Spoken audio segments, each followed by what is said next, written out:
Perkenalkan, nama saya Oka Prasetyo Nugroho, NIM 0149. Di sini saya akan membawakan resensi dari film Avengers The Endgame. Di film itu, pertama, Clint Barton atau Hawkeye yang sedang bermain anak panah dengan putrinya. Dan sementara itu istrinya Clint, Laura Barton, yang sedang memasak dengan anaknya, tiba-tiba mendapat serangan.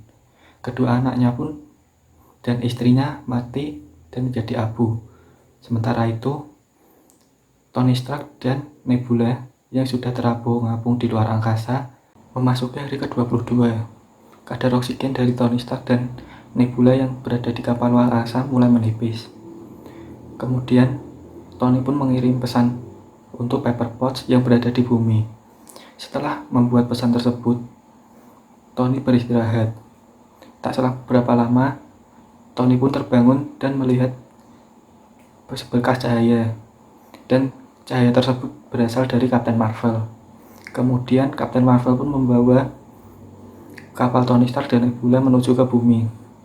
Setelah sampainya di bumi, Tony Stark dan Nebula disambut oleh Pepper Potts, Captain America, Hulk, Thor, dan lain-lainnya. Setelah beristirahat, Tony Stark dan The Avengers yang tersisa mendiskusikan untuk membunuh Thanos. Dengan adanya Nebula pun teringat bahwa Thanos sering mengatakan bahwa setelah meluluhlantahkan bumi, dia ingin beristirahat di sebuah taman. Para pahlawan kemudian melacak keberadaan Thanos, dan Thanos pun berada di taman yang dibicarakan tersebut.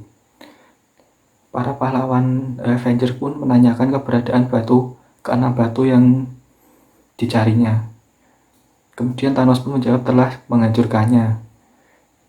Dengan kekesalan yang meluap-luap, Thor pun menebas tangan dari Thanos. Setelah 5 tahun dari kejadian tersebut, kondisi psikologis dari para The Avengers mulai menurun.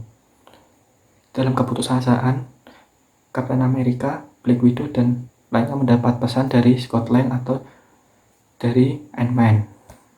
Ant-Man pun menceritakan bahwa dia terjebak dalam ruang dan waktu. Tak selang lama, kemudian Hulk pun membuat ruang dan waktu untuk mencari keenam batu tersebut. Dan Hulk pun berhasil membuat mesin tersebut dan diuji cobakan kepada Scott Lang atau Ant-Man tersebut. Dalam percobaan, Scott Lang berhasil dikirim dalam ruang dan waktu dan menjadi bayi, orang tua, dan kemudian menjadi wujud aslinya yang berumur seperti yang sekarang.